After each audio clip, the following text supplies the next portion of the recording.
Agradezco. Escúchame. Pueblos Le vamos a dar la palabra.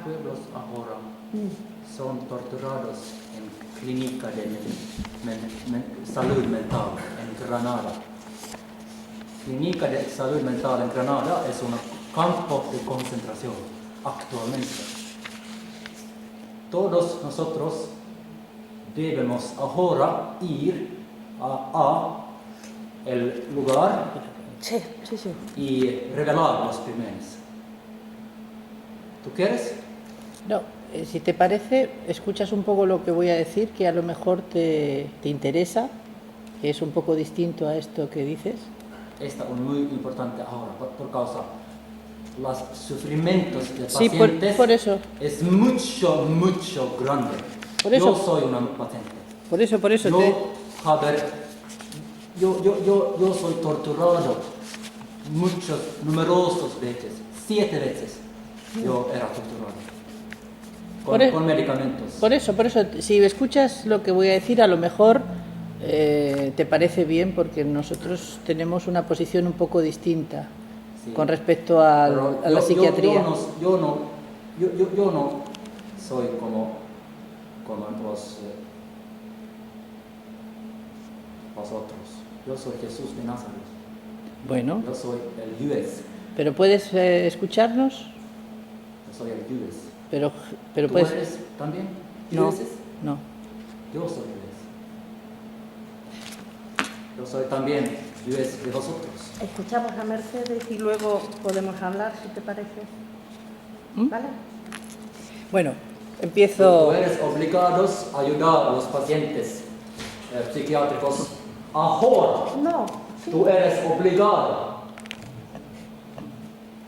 Esta es una guerra. Situación de guerra. ¿Vosotros entiendes esto? Yo soy un líder político en secreto.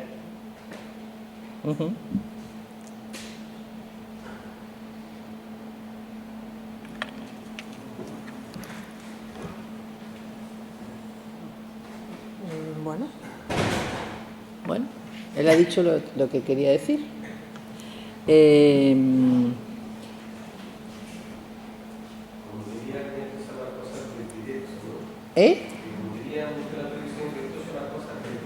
De directo, sí, está bien. La pregunta que yo he puesto como título es ¿qué es ser normal?, ¿no? Y lo elegí este tema, entre otras cosas, a la hora de pensar en esto de las paradojas de la salud mental, lo elegí porque, entre otras cosas, por la frecuencia que he detectado, que he notado, con que los pacientes dicen esto cuando llegan a la consulta y cuando cuentan su vida, ¿no? No sé si lo habréis observado los que tenéis clínica, los que escucháis, ¿no? Tanto para adjetivar una conducta que tengan como normal o para sancionarla como anormal, rara o patológica. Quizá pueda parecernos significativo esto que señalo, pero sin embargo a mí me ha parecido que es un cambio importante. Antes los sujetos tenían más como medida de sus cuestiones vitales, de lo que les acontecía, tenían más la medida del malestar y el sufrimiento. Y ahora, por lo menos de principio, parece que lo normal es la medida que transmite. Lo normal preside nuestras vidas como horizonte, ¿no? En este sentido. Tener una familia normal, una pareja normal, un trabajo normal, parece una aspiración sumamente extendida. Podríamos decir que este es uno de los significantes amos de la época, junto con el de la felicidad. Ser normales y felices, el sumum de las aspiraciones, ¿no? De nuestras aspiraciones. Por ello me ha parecido interesante detenernos sobre el concepto de lo normal, que parece poseer un significado único para todos. Cada vez que un paciente me dice, no, es que esto me parece normal, no está puesto en cuestión lo que significa. Es como que está dado el significado de antemano. Se supone que compartimos el significado de normal, tanto el paciente como yo, y en general el conjunto. Y en primer lugar, por eso quería señalar que el uso y la importancia de esta palabra comienza en un momento dado. Como tal, no estuvo ahí desde siempre. Carl Gingen, en su libro Lo normal y lo patológico, muestra cómo este concepto pasó a la lengua popular a partir del vocabulario de la institución pedagógica y sanitaria, cuya reforma empezó y coincidió con la Revolución Francesa. Este concepto surge en un momento donde hay una exigencia de racionalización y un incipiente, el inicio del incipiente maquinismo industrial, ¿no? Entonces esto me sirve para subrayar aquí la importancia del lenguaje en nuestras vidas. Sabemos ya desde Saussure cómo el habla va transformando el tesoro de la lengua y cómo hay palabras nuevas que surgen y otras que desaparecen según avanza el uso de ellas. Las palabras tienen un peso sobre nosotros que a veces se pierde de vista. Y es quizá el peso de este concepto de normal lo que me lanzó a hablar aquí de ello. Lo normal como la extensión, dice Carl Gingen, y exhibición de la norma. La norma se propone entonces como un modo de unificación de la diversidad, de reabsorción de la diferencia. Y aquí habría que hacer hincapié en que proponerse, ¿no?, como una unificación de la diversidad no significa imponerse. Carl Gingen muestra esta diferencia entre que la norma se proponga como una reabsorción de la diferencia y una unificación de la diversidad a un imponerse. Así, lo normal en su relación con la norma deja fuera todo lo que no se regule por ella. Esto que nombramos como anormal o patológico. Es decir, lo que no se regula por la norma es lo anormal o patológico, lo que no se reabsorbe en esa unificación. No conviene perder de vista que esta palabra, el funcionamiento de esta palabra, como dice él, en el lenguaje popular, surge del campo educativo y sanitario.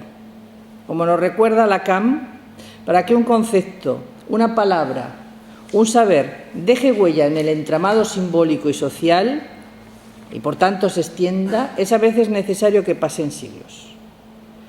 Desde el origen de este concepto, hasta ahora, la norma de referencia ha cambiado. El entramado social en este momento está plagado de normativas que organizan nuestra vida cotidiana. Lo normal, que nacía en el ámbito pedagógico y sanitario, se extendió en los distintos órdenes de la vida, inmiscuyéndose poco a poco, ¿no?, por eso decía lo que tarda tiempo, inmiscuyéndose hasta en lo más íntimo. No hay más que observar el número de revistas para el gran público dedicadas a extender esta idea. De cómo hay que ser padres, hasta cómo hay que amar, cómo hay que tener relaciones sexuales, cómo se debe sentir, qué debes sentir. Se consumen, el otro día leía en el periódico, se consumen más libros de autoayuda que novelas, ya en este momento, ¿no? Se compran más libros de autoayuda que novelas.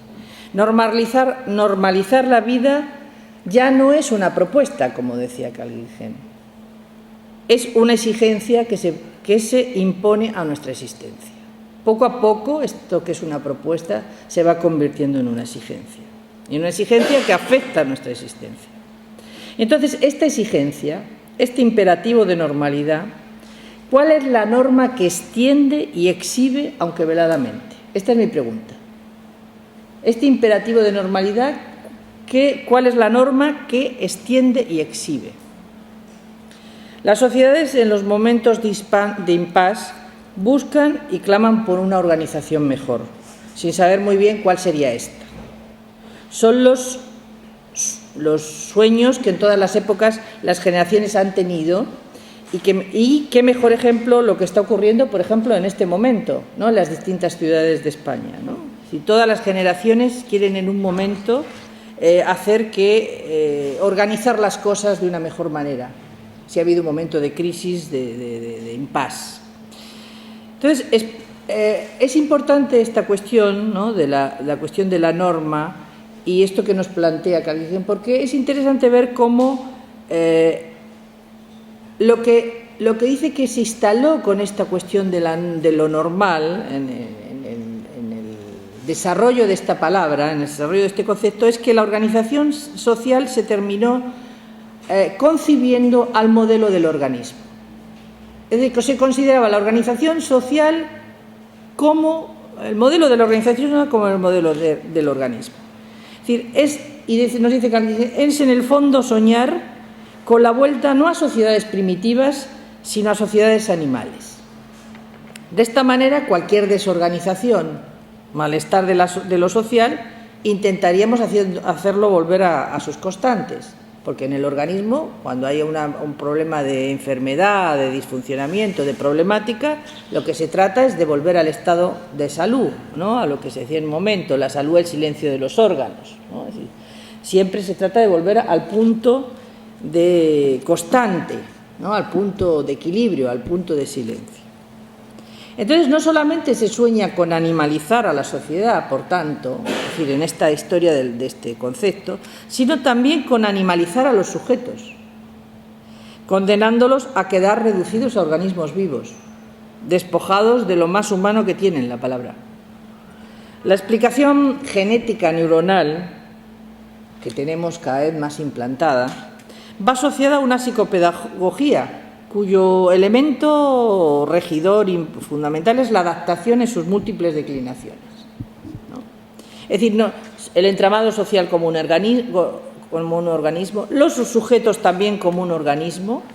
Entonces, se trata de una adaptación y de una vuelta a un estado de equilibrio. La adaptación al medio para la supervivencia como en el mundo animal.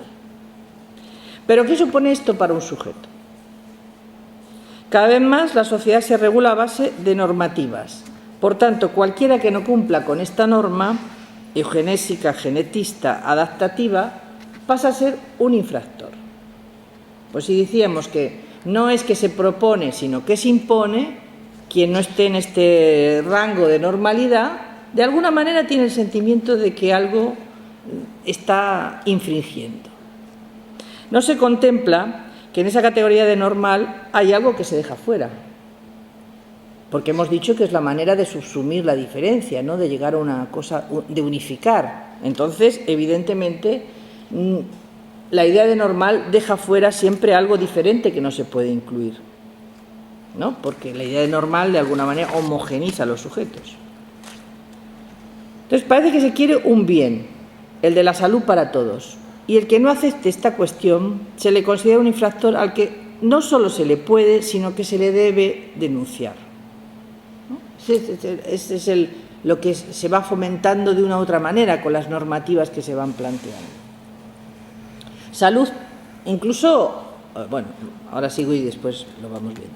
Salud, por supuesto, donde entra lo fisiológico y lo mental, ¿no? Pero lo mental referido a lo neurogenético.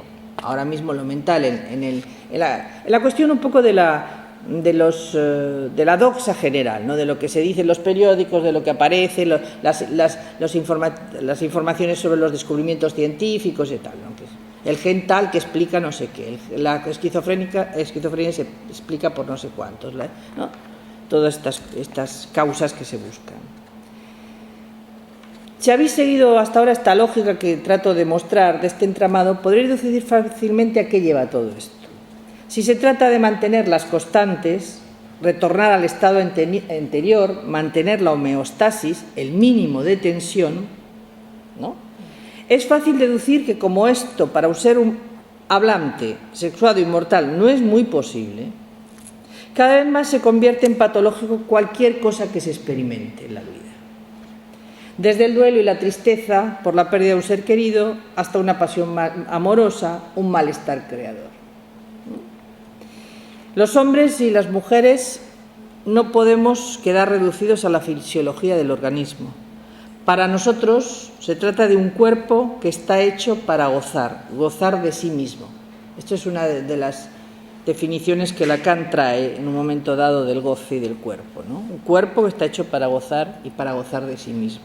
Dice, pero este goce no se puede confundir con el placer, es decir, con este punto de si definimos esto como la tendencia a llegar a este mínimo de tensión y mínimo de excitación, a hacer desaparecer la tensión. Al revés, dice Lacan, lo que yo llamo goce en el sentido en el que el cuerpo es el sentido en el que el cuerpo se experimenta, es siempre del orden de la tensión, del forzamiento, del gasto, incluso de la hazaña. Es decir, que ya vemos que toda esta idea de equilibrio, homeostasis, ¿no? Punto de placer y de nivel cero de la excitación, se contrapone con una experiencia del cuerpo y del goce en el cuerpo, que siempre va a tener estas características.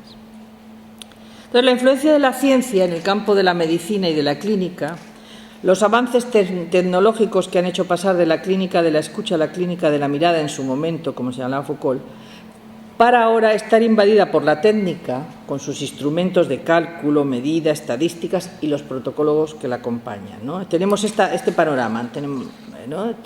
Todo esta, la ciencia y la técnica, ¿no? Tomando el organismo y trabajando sobre él, ¿no? Y confundiendo al sujeto con ese organismo. Desde luego, con el auge de la ciencia, nos dice en su momento Lacan, el médico se ha convertido más bien en un científico fisiologista que distribuye fármacos y de alguna manera perdió el lugar que tenía tradicionalmente, ¿no? De retomar la demanda del sujeto enfermo que llegaba. Una demanda que se diferencia del deseo. Cuando alguien viene a nuestra consulta y demanda algo, demanda que se quiere curar de esto o del otro, ¿no? Nosotros tenemos que saber que esa demanda puede perfectamente no coincidir con su deseo. Uno puede pedir curarse de algo y, sin embargo, estar aferrado a su enfermedad, no querer curarse, ¿no? Puede pedir curarse y a la vez no querer curarse. No solo a nivel de la relación médico-enfermo, sino en cualquier situación vital, ¿no? Cuando alguien, ¿no?, por el hecho de hablar y por tanto por el hecho de la existencia del inconsciente, lo que uno pide en muchas ocasiones no coincide con lo que desea. Eso tenemos la experiencia nosotros mismos en muchas ocasiones en todas las relaciones con los otros, ¿no? Quizá esto se ponga todavía más de manifiesto en los vínculos amorosos, ¿no? Cuando le pedí esto, pero en realidad yo lo que quería, o no le pido esto, no le pido nada, porque yo lo que quiero es que él lo adivine, o ella lo adivine. Generalmente es él lo adivine, ¿no? Es más una cuestión de la... Parece que esto es más... Se repite por lo menos más en las mujeres, ¿no? Entonces, por ejemplo, alguna vez le puedes preguntar al paciente, ¿y por qué no se lo pidió? No. Porque yo quiero que me lo dé sin pedírselo, ¿no? Es decir, por eso estamos en esta cuestión donde la demanda y el deseo no coinciden. Que aunque uno diga quiero esto, ¿no? Esto se ve también en los niños muy claramente. El niño que te pide algo, concreto algo, tú se lo das y dice, no, otra cosa. ¿Por qué pide otra cosa si le diste lo que pidió? ¿No? Porque en realidad quiere otra cosa. No se trata de eso que ha pedido. Entonces, esto es también importante a la hora de pensar esta demanda, cómo llega. Es decir, el médico ya no tiene posibilidad, en este sentido, tiene posibilidad, depende de su formación, luego está el caso por caso, pero el médico en el sentido del lugar que le da las nuevas estructuras clínicas y psiquiátricas, institucionales, no tiene mucha posibilidad de tomar esa demanda porque él está marcado y orientado y normativizado por una concepción del sujeto para tratarle como un organismo. Entonces va a tomar lo que le pase, va a hacer las investigaciones oportunas, va a utilizar las técnicas que vayan a diagnosticar la cuestión, pero no puede hacer con lo de la demanda y, por ejemplo, esa demanda, de poder preguntarse si el sujeto no quiere aferrarse a su enfermedad o quiere hacer algo con su enfermedad o quiere ver cómo llevar esa enfermedad, porque a veces las enfermedades son crónicas, ¿no? Incluso esta cuestión de esta diferencia entre la demanda y el deseo puede hacer inviable un trabajo analítico, ¿no? A veces los sujetos vienen se empeñan en transmitir una demanda de que quieren curarse y, sin embargo, todo su trabajo en el análisis, o su no trabajo, entre comillas, es para mostrar que no quieren deshacerse de eso, que no quieren deshacerse de eso mismo que piden, de lo que piden deshacerse, ¿no? Evidentemente, la persona demanda que cambiar de situación, una situación que se le repite durante toda su vida, en una situación de problemática con el dinero, con el trabajo y tal, pero uno ve, mientras que va hablando ese sujeto y va desplegando los significantes de la demanda, cómo está aferrada a esos síntomas o a esa problemática que aparentemente de la que quiere deshacerse. Siguiendo con esta cuestión y retomando otra vez lo que venía diciendo, me atrevería a decir que se ha sustituido el par salud-enfermedad por el de normal y patológico. Lo normal referido a la norma, como os decía. Ahora cabe preguntarse qué norma, ¿cuál? La de reducir el cuerpo, como decía, gozante de un sujeto cuyo goce está anudado al lenguaje, a esas primeras palabras dichas por el otro, a una fisiología. Si se lee la lista de trastornos que se clasifican en el DSM-4, el DSM-5, se ve que son todas clasificaciones de lo que antes se consideraba parte del humano y que ahora se considera patológico, ¿no? Estados de tristeza, no sé, es decir, hay un montón de cuestiones que están en esa clasificación que antes diríamos es lo que le pasa a cualquier ser humano en ciertos momentos de la vida, ¿no? Son síntomas, afectos, malestares, que esos mismos síntomas, afectos, malestares, lo que no le mantiene que el sujeto no quede reducido a la animalidad. Pero al patologizar todo eso, patologizar todo lo que no queda del lado de la reducción del sujeto a un ser vivo puro, hace que la vida se patologice. Y esta patologización va unido, evidentemente en este momento, a la producción de fármacos y al consumo de fármacos. Tenemos un nivel de consumo de fármacos insólito. Ahora, además, cualquier persona va al médico de cabecera, el paciente le dice estoy deprimido, y el médico de cabecera le da una receta con un antidepresivo. Pero no solo porque quiera, sino porque ¿no? Estamos todos sometidos en esa concepción, ¿no? Primero el paciente va y con un duelo va a pedir eso porque cree que es lo que tiene que hacer con el duelo. Él mismo está poniéndose en esa posición. Y el médico también recetándose. En realidad, como se puede ir viendo, no se trata de una norma muy explícita. Esto es una deducción que yo voy haciendo de lo que he venido trabajando, ¿no? Pero es una norma que se impone. No se propone, aunque no se impone por la fuerza violenta, pero ya no es una proposición. Que esta norma, aparentemente, que es una proposición, no es un imperativo, se está convirtiendo en un imperativo. Los pacientes, por otro lado, comprueban una y otra vez, y muchos lo saben, que los fármacos no les sacan de los problemas, no les arreglan los problemas. Y los médicos también lo saben, pero están todos sometidos a esta cuestión de los protocolos, de la evaluación, de los estudios estadísticos, de los tratamientos de modificación de conducta.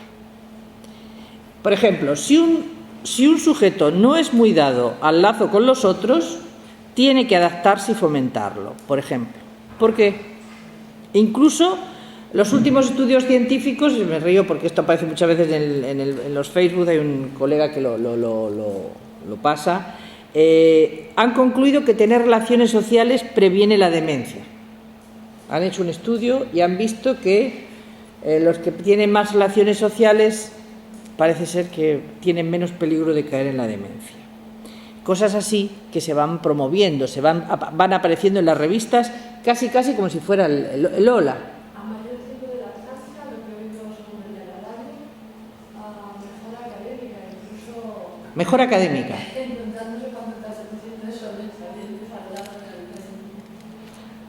Bueno, habría excepciones, seguro que habría excepciones.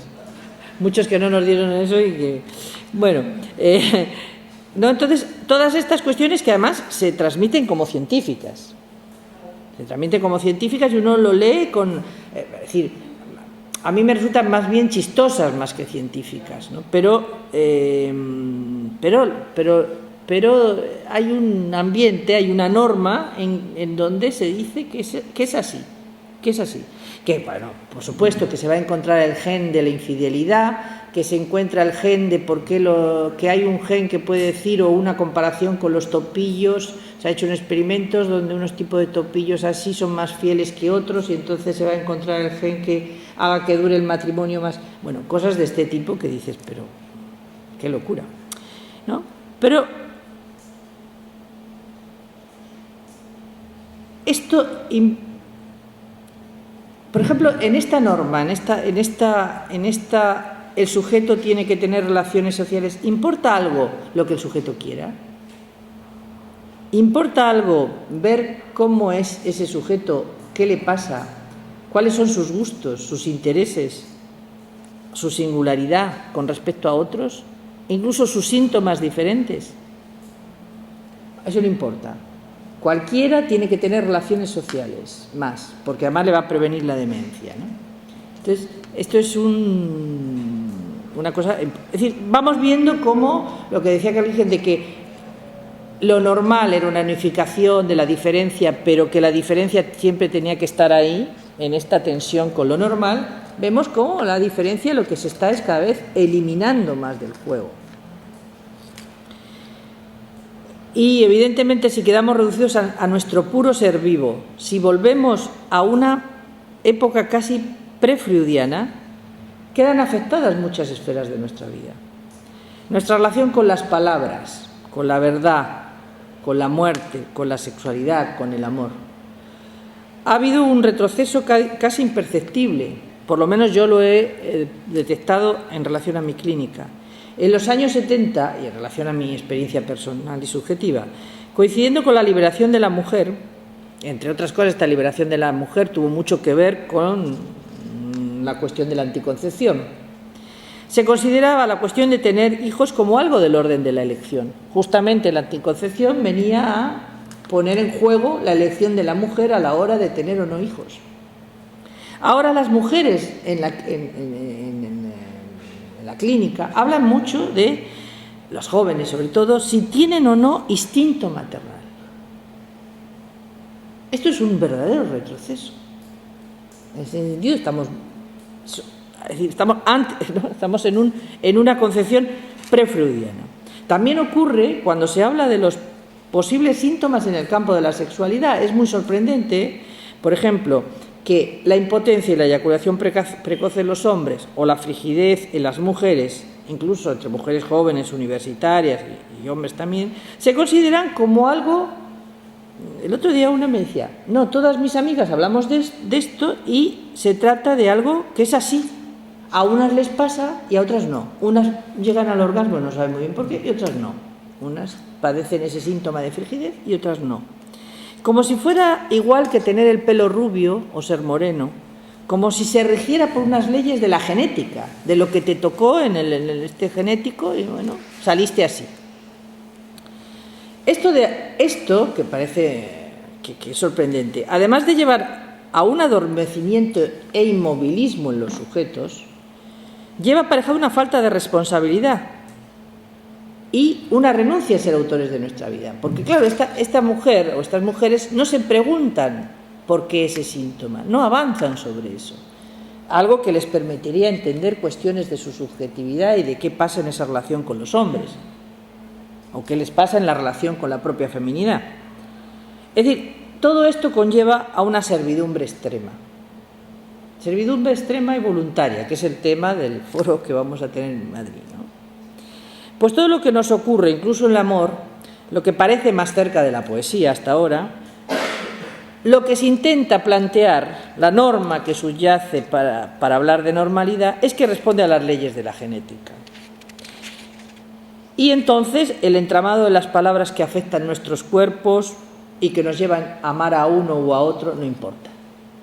Es decir, todo lo que nos ha constituido, ¿no? El peso de las palabras, de las cosas que nos dijeron, de las cuestiones traumáticas, esas palabras que han marcado nuestro cuerpo y que nos hacen gozar de una u otra manera, pasan a un plano, casi se vacían. Cuando algunos de los sociólogos hablan del amor líquido, esto está en juego. Esta idea de que el amor se está disolviendo en este sentido, ¿no? El sujeto se pierde entre esos cuerpos propuestos como mercancía, donde se puede ir de uno a otro, ajenos a lo que realmente provoca su deseo. Primer escalón de la posibilidad para saltar al amor. Es decir, que los sujetos, bueno, si no es una es otra, o si no es uno es otra. Las mujeres también han aceptado cada vez más esta lógica. No importa por qué me interesa, porque aunque realmente luego el sujeto le interese más una que otra o uno que otro. Pero, bueno, la onda es que si no es uno y que además hay que pasar página rápido y que además no hay que entretenerse en esas cosas y... Entonces, realmente lo que nos perdemos es eso, y lo que tenemos de no intercambiable, no productivo, no con fecha de caducidad. Perdemos eso. Es decir, perdemos de vista, no lo perdemos de vista. Varios libros han surgido en este momento y en este sentido como defensa o elogio del amor en este último tiempo. Debe ser porque, como decía Freud, uno de los síntomas de una sociedad en decadencia es cuando el lazo amoroso pierde su valor. Ojo, que no estamos hablando aquí de una moral, ahora de decir, no, hay que volver al matrimonio, de no sé qué, no se trata de eso. Se trata del vínculo amoroso, del lazo amoroso. Termino un poco y luego ya termino en esto, avanzo esto y podemos ir discutiendo estas cosas. Cada protocolo de evaluación que pasamos, cada formulario que rellenamos, supone un consentimiento a esta norma no explicitada. Sin saberlo, creyendo que no tiene, que es un gesto sin importancia, nosotros nos vamos sometiendo a esta norma. Vamos consintiendo a esta homogeneización que no solamente deja fuera nuestras diferencias, sino que las transforma en algo del orden de la infracción. El otro día apareció un artículo en El País que leí en El País, sí, me parece, que hablaba, decía, súbditos en la vida pública, libertarios en la vida privada, en la vida íntima, y que tenía que ver algo que ver con esto. No en esta dicotomía que él planteaba, yo lo planteo de otra manera, ¿no? Planteo que cada uno, con la experiencia de su singularidad, tiene un sentimiento de estar haciendo algo indebido.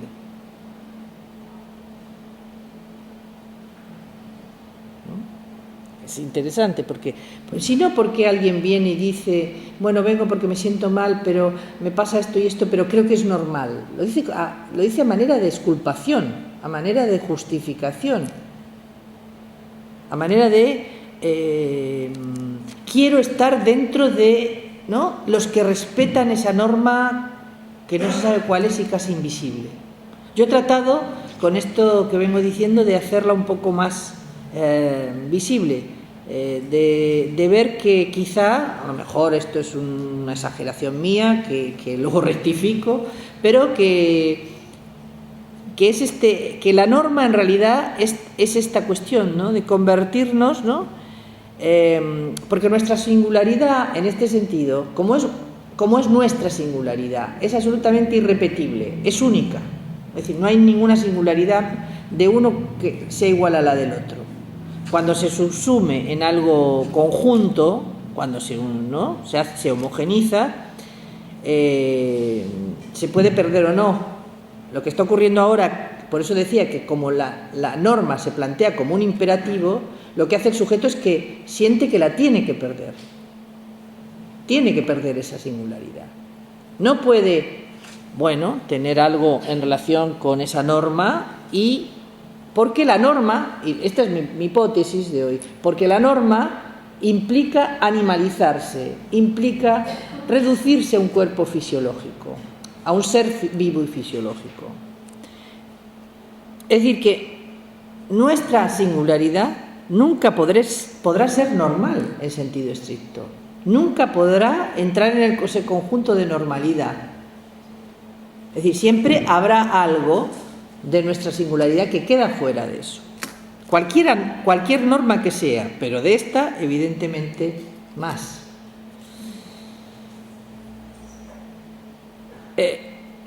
Y es manteniéndola esta singularidad, es como tratamos de no convertir nuestra existencia en la de la rata o el perro. Y no pongo casualmente estos ejemplos de animales, rata y perro, ¿no? Paulot y Skinner, ¿no? Los dos psicólogos conductistas más potentes.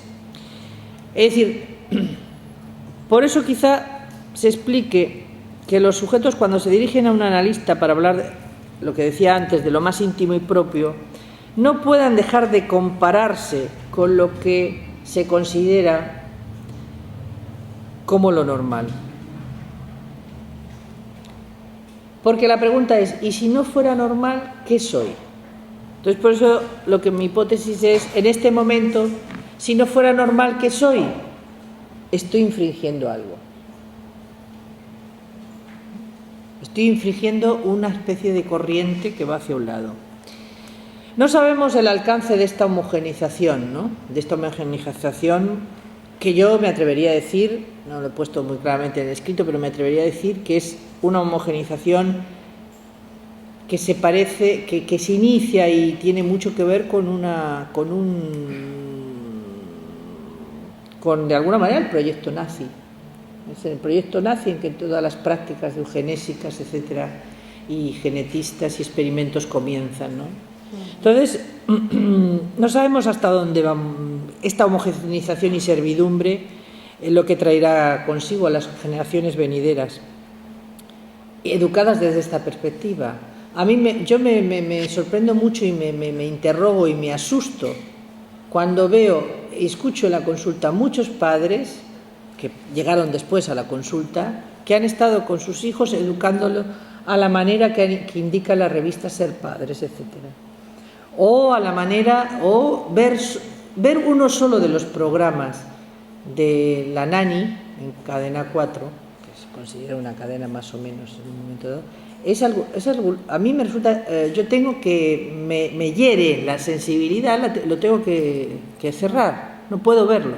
Por ejemplo, el más para mí insoportable fue el que hicieron sobre chicas de 15 años que habían tenido hijos, para ayudarlas a cómo tenían que cuidar a los hijos. Por eso digo, esto de las revistas de cómo ser padres y tal.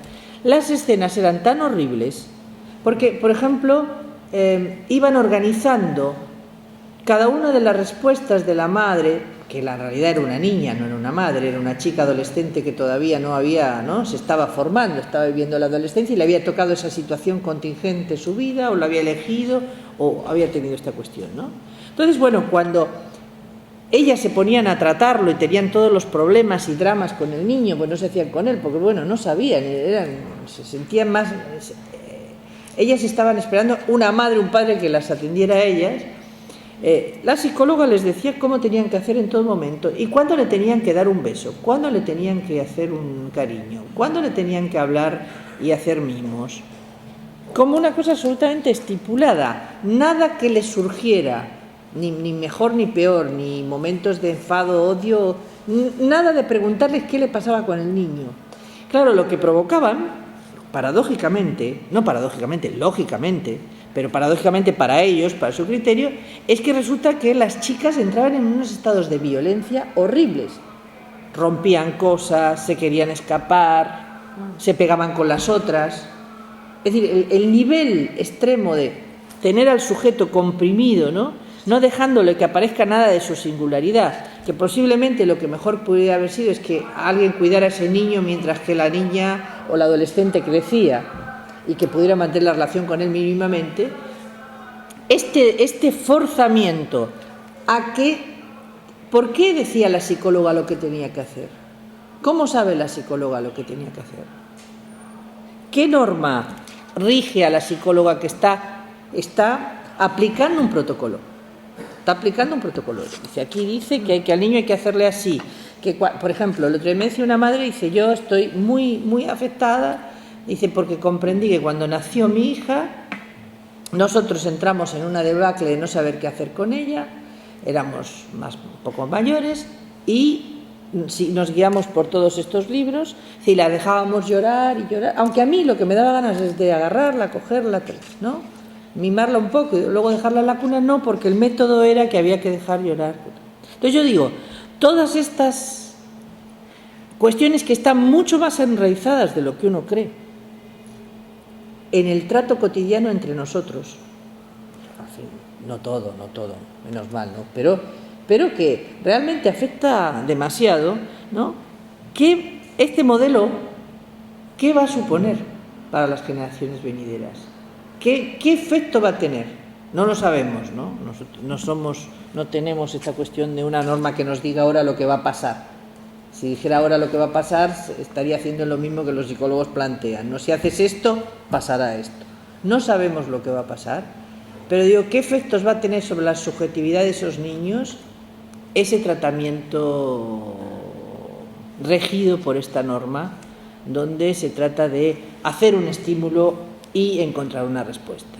Como me dijo a mí una entrenadora de perros que vino, como dice Lacan, los perros son los que más quedan afectados por las palabras también, y vino a mi casa en un momento dado porque mi perro era imposible, yo no lo supe educar y lo traté al estilo humano, y entonces que la mujer esta de comportamiento vino y me dijo, me mostró lo que yo ya aprendí en la Facultad de Psicología, un trabajo de entrenamiento del perro, estímulo-respuesta conductista, lo que no sirve para un humano, ¿no? Lo que para el perro es efectivísimo, es verdad, es decir, tú agarras al perro, pum, lo haces sistemáticamente y tal, pero claro, siempre se te va algo de las manos porque el que lo educa es un humano, pero si más o menos eres un poco ordenado y tal, logras que el perro no reaccione. Eso no sirve para los seres que hablamos sexuados y mortales, ¿no? Como somos nosotros. Entonces, era esto un poco lo que quería plantear sobre qué es ser normal. Gracias.